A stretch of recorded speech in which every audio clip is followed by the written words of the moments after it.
Hey, howdy, hey, how's it going? Going good. Lysek, how are you? Doing pretty dandy. How about yourself?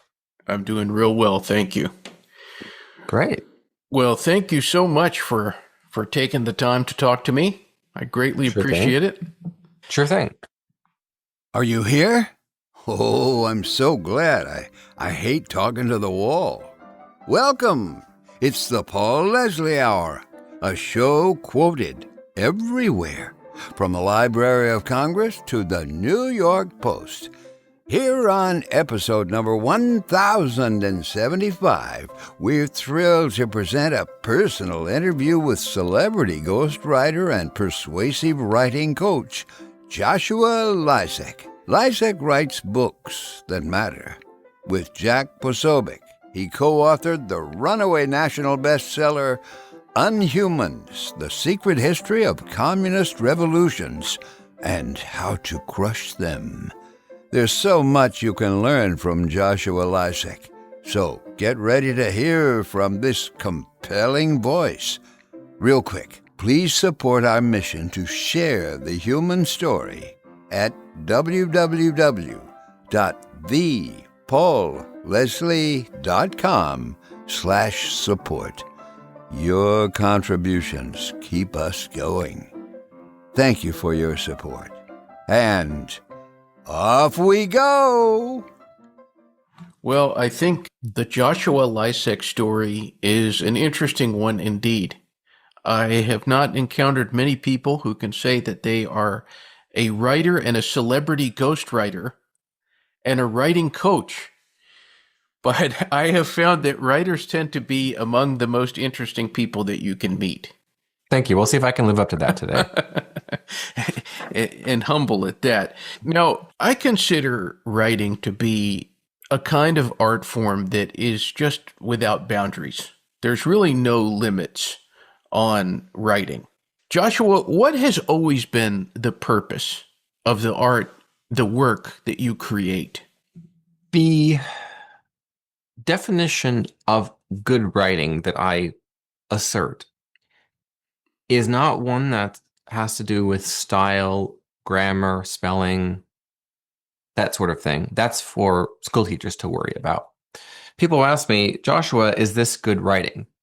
And I will ask back, did it get you to do something? If it got you to do something, it's good writing. And that is the beginning and end of my writing perspective. Now, of course, that can be applied universally across industries, across niches, across types of books, fiction, even. What does good fiction result in terms of action, outcome? Well, it makes you stay up until 3 a.m. to finish. It makes you compulsively download every single thing that author has ever purchased. That's good fiction. The utility of fiction is to escape for any number of reasons from the humdrum of reality into fiction. And of course, the best fiction is written like nonfiction, and the best nonfiction is written like fiction. That is so interesting. Now, Joshua, what do you think is the biggest mistake that you see people making in writing? Remember in high school, college, when essays, papers, research projects are being submitted to the students, there's generally in the grading rubric this sort of minimum word count situation. That habit becomes, well, habitual in the vast majority of armchair writers, in that more words than are necessary are used to describe something in a vague, abstract, conceptual way so as to leave understanding incomplete. If someone is describing a given setting, for example, let's say there's, this lovely little iPhone case that matches my watch and my tie. I like to color coordinate. This is what I do. I could describe this in terms of it is a forest green iPhone 13 case. That is one way of describing it in a nonfiction way. That's generally kind of boring. Remember, good nonfiction is written like fiction. I could describe the texture. I could describe the round edges. I could describe any number of things about it that would be multisensory to allow you to imagine it in the palm of your hands, describing it like things you already know. And I could use metaphors. I could use analogies for the function and the purpose. What's something that is critical to the protection of a device? Well, you could say, you could liken, if you want to have, again, writing it like it's fiction, you could describe the same way that a vault protects cash money and gold and other valuables. You could say, this is the forest themed vault of my digital life. Oh my God, that's so cool. Like just that from description versus the thing that holds your phone. And it holds your phone really well, and it is snug, and it is called a phone case. It is also functions as a holder. You see, I'm contrasting that vivid description, multisensory description, with an analogy to demonstrate the importance of my random smartphone case, with saying a bunch of things about it that are kind of vague, but getting a much longer word count. We learn that in high school. We learn that in college, to write that way, to communicate that way. Saying a bunch of things. And another pattern we pick up is, because we don't want to put in time to research when we're in high school or in college writing these papers, we don't want to spend the time researching facts and speaking from experience. So we think, well, what's a way to say a bunch of things to get up to that word count without having to know anything about it? Oh, I could say, this is a lovely iPhone case. And it's not just a case, but it's a holder. And what I just did there is I used the AI output stereotypical sentence construction. It's not just X, it's Y. And I believe that AI uses that output so often, and that's a way to instantly tell if someone has used AI to create their stuff. We're seeing presidents and CEOs of companies, colleges use AI for everything. We're seeing elected leaders, dignitaries, even royalty in their statements that they're putting out. It's obvious they're using AI to write it originally. And they're using that sentence description that we all, or sentence structure that we all picked up while we were in high school and college and didn't know anything about the subject matter. And so we thought, well, how can we write a bunch of words?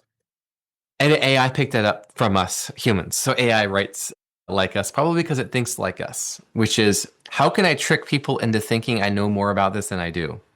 And that's how humans trick each other in their content. So that's how AI tricks us too. Well, I've heard from several writers who say something to the effect of, AI could be the end of my job.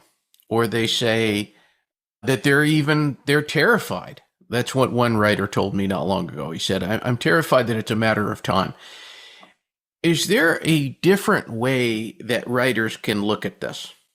Yes, we have to think about what is the actual utility of AI. Now, for me, the two ways that I use AI is to rapidly research things, to try to find sources. It's sort of a barely superior alternative to Google search, or to, let's say, Google Scholar or PubMed, where it can more quickly generate a list of sources that I can go click through and then create citations for. And it's also great for creating Chicago Manual style citations, that go in like the footer or in the towards the back of the book in the bibliography.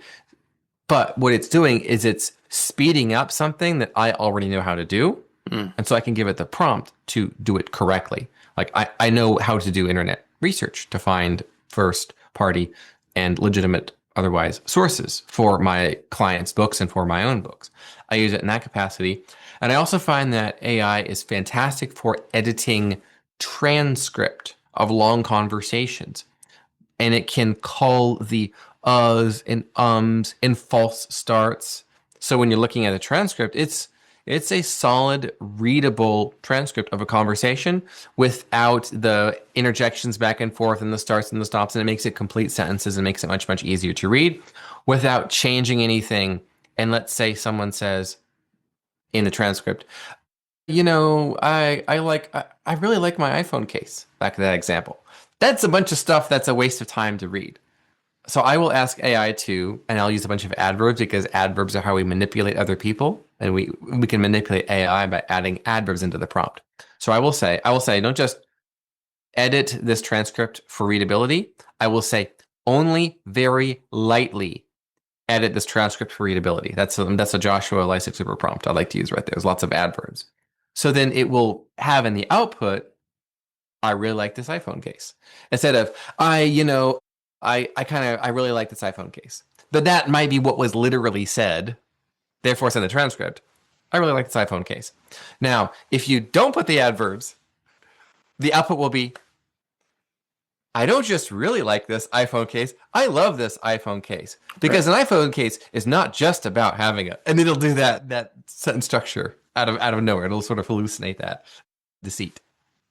Well, the people out there, they may know you from various things, but there's probably a good number of people who know you from the world of Scott Adams. Yes.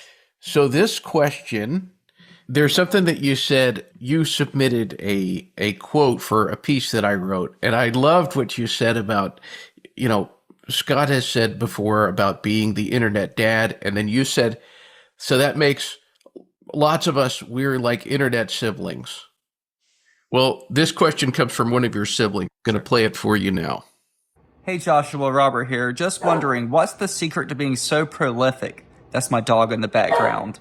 What is the secret to being so prolific? If he's referring to me, Robert, I receive it as a compliment that I may not fully deserve yet. Haha. Got to get a little bit of ego in there, just a little bit. Let me insert some ego in there. If he's talking about Scott Adams, then I can speak either of those. He's talking about you. Yeah. Okay. Yeah. Well, I will expand the space for my ego to appear in this episode by quoting my own book, So Good They Call You a Fake. One of about 6 I've authored or co-authored under my own name.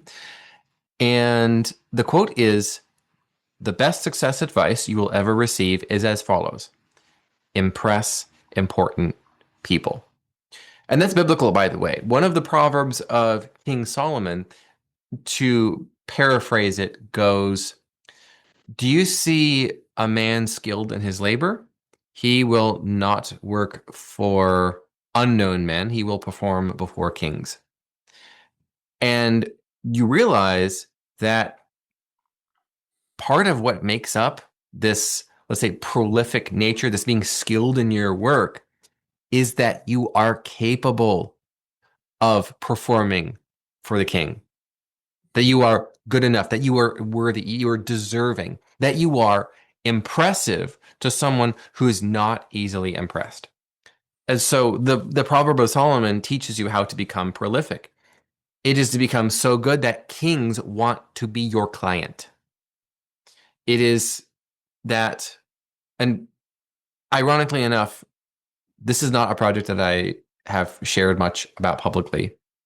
But a number of years ago, I worked on something for an individual associated with a royal family.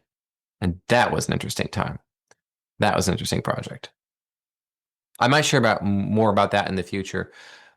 In my book, So Good They Call You a Fake, and elsewhere, I generally don't make a big deal out of the celebrity clients of the celebrity ghostwriter stature that I have, because their life stories are not useful templates. Because for one reason or another, some are born into it, they have a unique once in a generation kind of a gift, or for whatever reason, their situation is not one that is easily emulated. It's what's the best way to make $1 million? Inherit $2 million. Okay, so that's a joke, obviously. But that's the largest part of success advice. So in my book, I look at, frankly, and they would probably admit to this, ordinary people who get extraordinary results. What do they do? How can we templatize that? How can we systematize that? How can we repeatabilityize that? How can we become so good at what they do that even royalty of our industry or of our world today, literally or metaphorically, think, there's no way that's legit. That's got to be fake. Come here, let me see that. I got to see that. And then now they want to work with you. That is the secret. Very, very interesting. Now, you're a recommended follow. I recommend everybody follow you on X, formerly known as Twitter. Also, on Instagram, and then you also have a great YouTube channel. Something that you talked about that I thought, now this is so interesting. When somebody is attracted to you in a negative way, or as they say, like a hater, and on X, it's possible to attract people who really, it's almost like, becomes like a part-time job. They actually are following you maybe closer than a fan would. Somebody would maybe say, oh, well, that's bad. Not Joshua Lisec. How can somebody look at having a hater or a very negative person or group of people in your shadows? I teach that haters are your most valuable marketers. An example of this I give is the right-wing comic artist, anonymous, but he is known as Stone Toss, is his name, Stone Toss.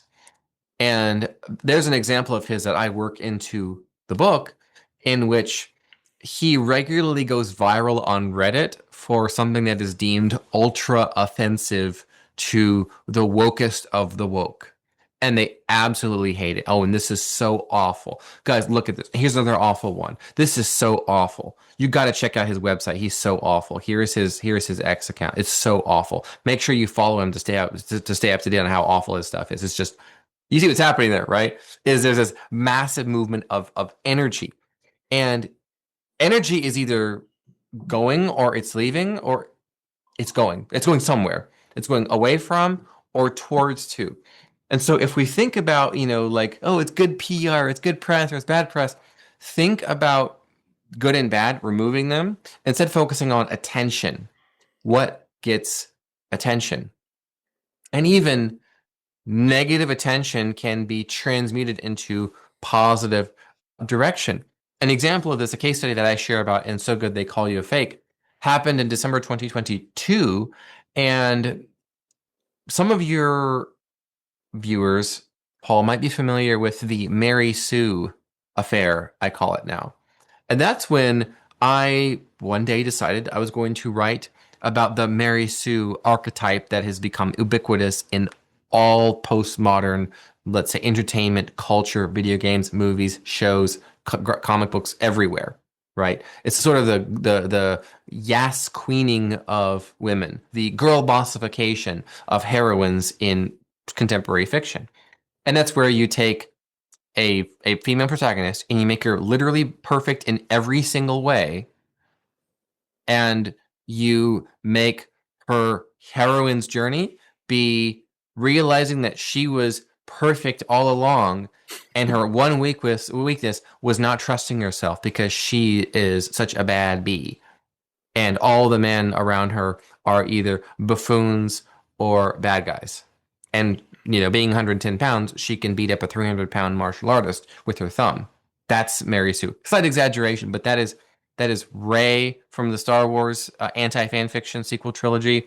That is the Jeff Bezos Galadriel from Rings of Power. That is Bo freaking Peep from Toy Story 4. Okay, this is it's everywhere, and of course it's all in all fiction, all film, all comic books, right? The Mary Sue. 100%. Well, the thread racked up 13 million views, and it was the #1 story on social media that weekend that I released it. And I was personally written about everywhere online in mainstream publications. There were people sending me news articles like, oh, I'm just checking out the news one day and it's Joshua. And one of the most fun pieces was from the celebrity gossip website publication called TMZ. Just absolutely hilarious. And of course, all of it was negative. Almost, I say the vast majority of it was just vitriol. How dare this man say anything negative about literally perfect women? Who does he think he is? He must be a virgin incel, And of course, I have multiple children. Right. Ironic, right? And so I would take these look at this fascist, look at this sexist, look at this bigot, look at this transphobe. And so they started, talking about Mary Sue, and they call me transphobic. It's just what they do. Oh, he's a Nazi fascist, blah, blah, blah. And so every single one of these pieces of hate, I share it and I say, thank you for sharing. And of course, people are surprised to see that. And that did two things. Number one, it invited more of the negative energy, which is just simply energy, attention. And as Mike Cernovich says, attention is influence. If you want to be influential, you need attention. He didn't say positive attention. He didn't say positive attention. And of course, there are people who would be future clients of mine who saw me poking fun at the mob, having a good time and going, wow, this guy has courage. This guy has bravery. That's somebody who I want telling my story and helping me put my name on something meaningful and profound. That was in December 2022. And one of the people who saw that and shared that was Jack Posobiec. That's Red. And we chatted briefly back and forth after that. And it was a few months later, we were like, hey, why don't we do a book together? Wouldn't that be fun? And that's how Unhumans was born. And of course, we did Bulletproof, the first and only book covering the assassination attempts on Donald J. Trump and what is known and what is not yet known, that the fact we don't know it tells us everything we need to know, if you know what I know.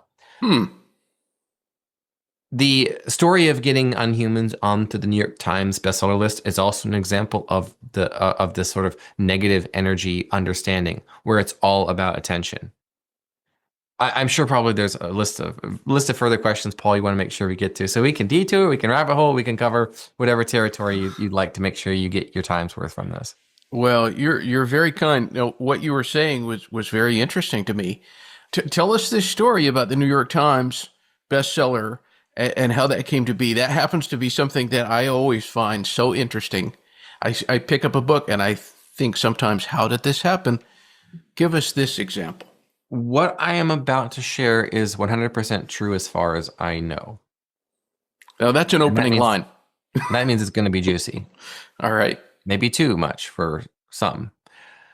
The New York Times bestseller list is famously private, perhaps infamously private, meaning they don't share how they calculate it.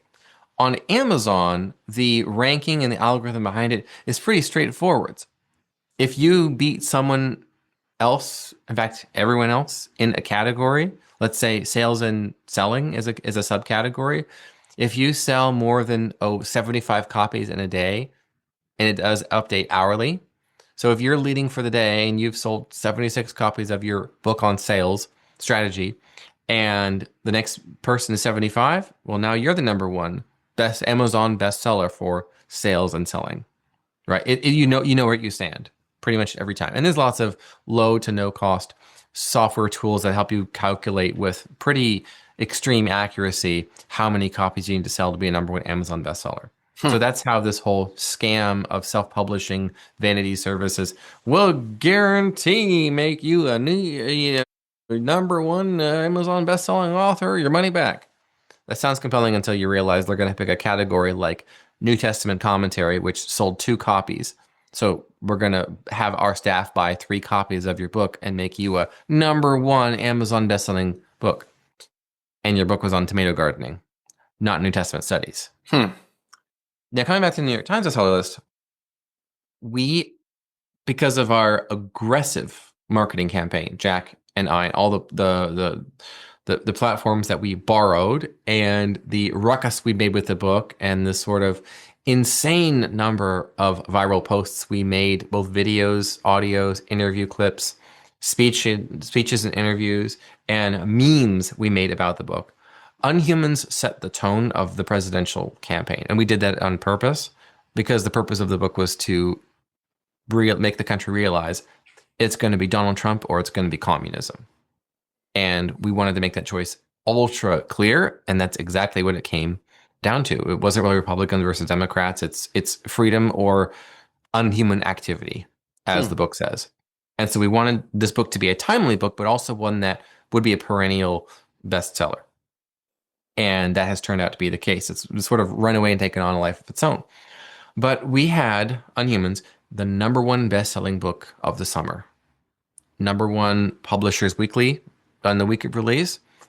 Top of the USA Today. It's doing all the things that we need. Strangely, though, it did not appear on the New York Times bestseller list, despite being the #1 bestselling book in the country by a long shot, by many thousands of copies. It wasn't even close. Number 2 was not even close. And yet we didn't appear on the New York Times bestseller list. Of course, it is regularly known that the New York Times board, being, let's say, at least ideologically left-wing, and that's putting it lightly, they are known to act more like an op-ed review board than an actual bestseller list. In fact, I believe it's been the U.S. Supreme Court ruled several decades ago that they cannot be sued for false claims around bestseller list status of which books they choose and which books they don't, because it's legally considered opinion, not statistics, not sales data, not actual, let's say, quantitative metrics being tracked. It's their opinion. What is the bestseller list? You see, that's what technically and legally it is what we know. So we, of course, were very frustrated. We did all this work and we did not appear on the world's premier bestseller list. And then I got to thinking, attention is influence. Haters are your most valuable marketers. So I got with my PR girl, whom I had privately hired and had been working with for a number of years. We went around the publisher and we put together a PR campaign to garner negative attention, extreme negative attention on the book, starting first with far left-wing blogs, because we knew that the book needed mainstream attention, be like a real mainstream, like pop culture book, not just like this sort of right-wing conservative aligned book, because the New York Times is known for not including books like that on their list, even when they sell well. Like that's happened many times before. They're sort of keeping it off of their list, excluding them from the list. And that's what apparently our book was being seen as. Now we don't know that, but that is the perception. Attention is influence. Okay. So I put together this PR campaign with my PR girl, and it hit within about 5 minutes. We had left-wing blogs like Mother Jones, Vice, Vox, writing these massive hit pieces. And of course, we gave them advanced copies of the book, free instantly, so that they could have something to write about. Well, we negative review laundered from the opinion blogs into newspapers, into the media. So we had Joy Reid and Rachel Maddow on MSNBC talking about how terrible the book was. There were about 3 different articles in the New York Times about how terrible the book was. And it was on the front page of the USA Today. This horrible, terrible, evil book on communism and Democrats, and it's just so not nice and so not fair and so mean.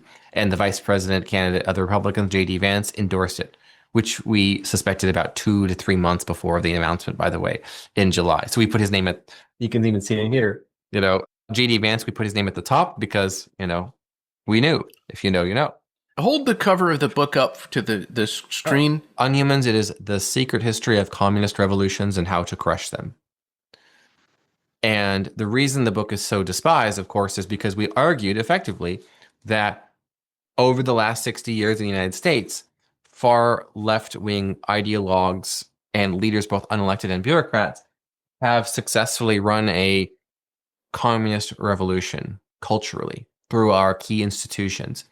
And here's how to get them back. One of which, of course, is voting for Donald J. Trump in the election. But there's other things we lay out in the book. And of course, the left has hair on fire moment. So all these hit pieces, somebody creates a Wikipedia page about the book that very week. That's how you know something is mainstream. Right. And guess what appeared on the New York Times bestseller list the next week, Paul? After all this stuff comes out, and it's on television, it's in the newspapers, it's on freaking Wikipedia page. Guess what happened? It worked. It worked. And we know it was my little PR campaign with my PR girl, because some of the language we put in that now shows up directly on Wikipedia and on the other news. So we can actually trace the original pitch for the book to all the hit pieces about it, saying terrible things about it. It's like a direct connection. Haters are your most valuable marketers, Paul. Yes, sir. I feel like in mere minutes here, I've received more language. I'm fascinated by public relations, This kind of thing is just so interesting to me. And in mere minutes, you can't really see that my head is just blown. Very interesting. I want to go back and talk just a little bit about somebody that we know in common, and that is the great cartoonist, live streamer, t-shirt icon, Scott Adams. What is something about Scott Adams that people would maybe be surprised to know? When I would work with him on his books about 2-3 years ago-ish, I got quite a few questions. What's it like working with Scott Adams? What's it like working with Scott Adams? Once it was public, by that point. And what might surprise some people is how easy he was to work with. There have been author clients that I've had over the years who are big sticklers on things that don't matter at all. And they're very argumentative, and it has to be this way. We need to say it this way. And they obsess over minutia that is evident to everyone but them, is minutia and doesn't really matter. And that was not at all Scott Adams. And one particular experience, a set of experiences, was when we would go back and forth on things, and I would critique, criticize, or otherwise say, Scott, I think this is a bad idea. He would disagree with me in detail. So he would not just say no. He would say no because. So when I say easy to work with, I don't mean he was a pushover. What I mean is I knew what he thought about things at all times. And if he liked something, he would say why. And if he didn't, he would say why. And that's generally sort of the art of giving and receiving feedback that is in his talent stack.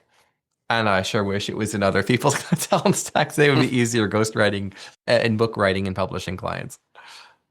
What is the best thing about being Joshua Lisec? You know that old set of cartoons based on the A.A. Milne books, many adventures of Winnie the Pooh, and there would be sort of musical version of the plush tiger called Tigger coming to life. And he does his little song and dance routine. And he says, the best thing about Tiggers is I'm the only one.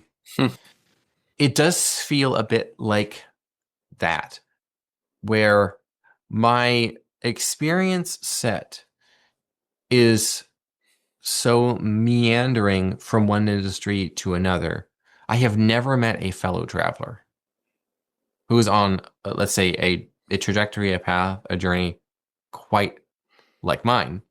And even one little note about that is, so I am a certified ghostwriter by the only certifying ghostwriter body that there is, California State University, Long Beach. It's like a master's degree equivalent in the art and science of ghostwriting, the practice and tradecraft. And I'm also a certified hypnotist through the oldest organization in the world that certifies professional hypnotists. And I'm the only person in the world who has both certifications. I could go into a bit more detail, but we'll say that that's the tip of the iceberg. So when I say I've never met a fellow traveler, I go to these different destinations, and I've never met someone who's with me at the previous destination, so to speak. Maybe both physically, literally, but also professionally, industrially, and regionally. I think that would be a way of putting it. It's neither good nor bad. It's simply neutral, and part of the benefit of that is anytime someone new meets me, I already have, let's say, shared context with him, because I've met someone of their wealth before. I've met someone of their status before. I've worked with someone at that place before. I've written a book in their industry before. And I know how it goes. I know what you're supposed to do to make it work. And that sort of appears across domains, both deeply into my personal life and into my professional life, across the domains. So is it the best thing about being Joshua Lisec? I don't know, but that's perhaps the most interesting thing about being Joshua Lisec is I'm the only one. I love that answer. Well, I encourage everybody out there. It is a recommended follow on X, Joshua Lisec, and then I'll spell that Lisec. And then the website, tell us the website. Yes, it's very simply lysacghostwriting.com. And I have, for almost a year now, I've been doing a daily show on YouTube, about 10 to 15 minutes per day per episode, called Daily Persuasion with Joshua Lisec.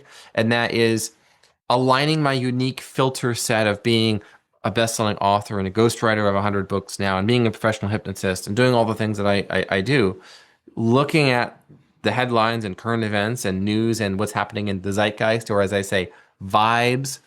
I analyze it every single day to curate some insights to better help people persuade those VIPs of their life and career. Well, Joshua, this question comes from Glennie. This is a question I used to ask, and it's back by popular demand. It's a simple question with actually sometimes some interesting answers. What is your all-time favorite meal? I have recently shared my health, fitness, nutrition journey. I was vegan for 10 years, and that's 10 consecutive years, but also, I guess, 10 plus years. My mother went through a brief vegan vegetarian phase when I was a youngster, and so we ate that sort of way for a year, 2 years, something like that. So I have more than a decade in this space. And I have only in the last, it would be 10 weeks. So I have been a non-vegan, an omnivore, for 10 weeks now. And in that span of time, I want to think about what has been my favorite meal. Of course, whenever I talk about this, people bombard me with pictures and recipes and their favorite thing. And, oh, you got to try this barbecue sauce, and you have to cook your steak this way, and these sorts of things. If I have to think of the most satisfying meal, it's actually not exactly a meal, but one of the reasons I left veganism was for my health, because when you're a vegetarian, you're effectively a carbivore, which is very bad for your long-term metabolic health. And multiple physicians reviewing my blood work said I am at risk of insulin resistance, prediabetes, and then type 2 diabetes, given my family history and my resting blood glucose. So you got to change that up. So I am doing a very much low carb, close to carnivore diet, maybe like 80% meat, right? Well, there is this little bakery in my state called Purely Sweet Bakery.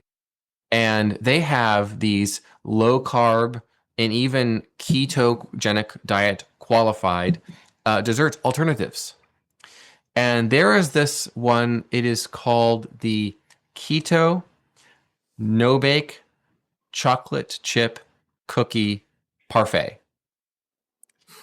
And it is mostly made up of some sort of a cream cheese type mix, and I think it's sweetened with monk fruit. But it tastes, not quite the texture, but it's a bit thicker but it has the exact taste of a McDonald's vanilla soft serve ice cream cone. That is the exact taste that they have effectively replicated. And of course, it's low carb. It has like 2 grams of sugar or something like that. So yeah, that was my second or third meal, maybe even my first snack after transitioning from, let's say, carbivore to more like carnivore adjacent. And it has been a marked and obvious improvement to my health, physically, mentally, socially. Yes, so I won't be going back to that. Very good. Well, I hope that perhaps it encourages somebody who's thinking about making that switch to go ahead and give it a try. Well, Joshua Lisec, I always like to leave the last word to the guest. Anything you'd like to say in closing to all the good people who've joined us today? Thank you for listening. Thank you for sharing it. If you found value in this, I'm sure there's a couple of other people that are coming into mind of, wow, that person would really enjoy this and learn something about it. In fact, I think there's something that I just talked to them about that Joshua brought up in the conversation. We should do it. That said, the second best piece of success advice I can offer is to live fearlessly, is to live courageously. And what that means is someone tries to trap you in, let's say, a rhetorical trap. They try to cancel you or come after you or otherwise embarrass or shame you. Good. That's your opportunity to get attention. And attention is influence. Well said. Joshua Lisec, thank you so much. I hope and pray that this is not our last meeting. Thank you, Paul. It's been my pleasure. All right. You have a wonderful one. You too. If I can ever be of service, please let me know. Sure thing, Paul. You know, the Paul Leslie Hour is made possible by people like you, listeners, viewers. Please go to thepaulleslie.com/support, and you'll know what to do when you're there. Thank you. Thank you, everyone who contributes. Performance of The Entertainer intro song by John Primorano. And of course, this is your announcer speaking. See you next time on the Paul Leslie Hour.